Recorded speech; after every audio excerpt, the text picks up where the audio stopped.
by Alyssa Barna. Special to the Washington Post during Sunday's Super Bowl, some viewers will tune in to watch every play by the Patriots and the Rams, while others might wait eagerly for the halftime show or the commercials. As it does at nearly all sporting events, the Star Spangled Banner will mark the start of the proceedings, a dutiful and supposedly dull ritual. Unless it ends in disaster, it will almost certainly go unremarked upon by most viewers. They would do well to listen a little more closely. This year, Gladys Knight will take on the notoriously difficult song, which is too often dismissed as a mere opportunity for famous musicians to showcase their vocal virtuosity. But as singers demonstrate every year, choices about how to sing the anthem convey a great deal about the particulars of the singer's patriotism. The anthem demands that singers traverse a range of an octave plus a fifth, much larger than that of most modern pop songs, but less than the range of the 1970s Queen classic, Bohemian Rhapsody, and the same range as the 1980s hit, Take On Me, by a-ha. The final phrase, "and the home of the brave," elaborates on the opening notes but sets them a full octave higher, symbolizing U.S. ascent and triumph. Singers need to start high enough that the beginning of the song, "Oh Say, Can You See," isn't too low for them, but low enough that, later in the performance, the ending won't be out of range. In 2011, Christina Aguilera was widely criticized for her Super Bowl performance, not only for singing the wrong lyrics at one point but also for the final notes, which lie too high for her natural range. She sounded like she was screaming them. She also didn't stay in the same key, indicating that she wasn't comfortable with the range and intonation. Over the years, many artists, including Carrie Underwood, Luke Bryan and Idina Menzel, have sung the anthem at the Super Bowl unaccompanied. These performances tap into patriotic themes of individualism, self-reliance and bravery. But orchestrated arrangements of the anthem can be more grandiose and build climactic moments, especially at the song's conclusion. Whitney Houston's classic 1991 rendition exemplified this approach. In Houston's version, performed just 10 days after the start of the Persian Gulf War, trumpets heralded her vocals over, and the rocket's red glare, punctuating the passage and bringing it to life.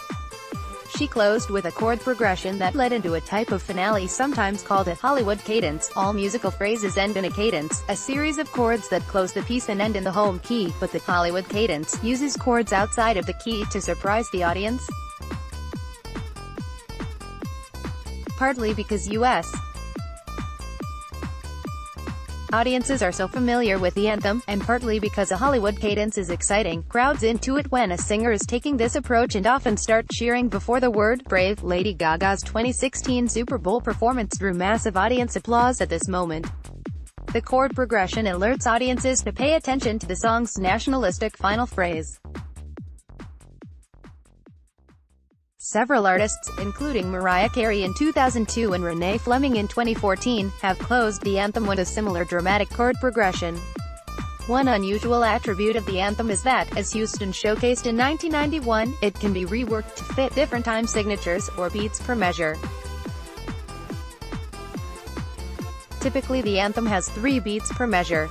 In this setup, the song has 1 strong beat and 2 weaker ones in each measure, like a waltz, 1, 2, 3, 1, 2, 3.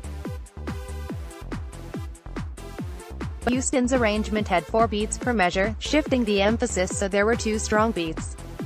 Faith Hill's 2000 version of the anthem starts with a militaristic drum corps playing 4 beats per measure, then switches to the more traditional 3 beats per measure in the final section. Some recent Super Bowl anthem performers have downplayed the militaristic grandeur in their arrangements.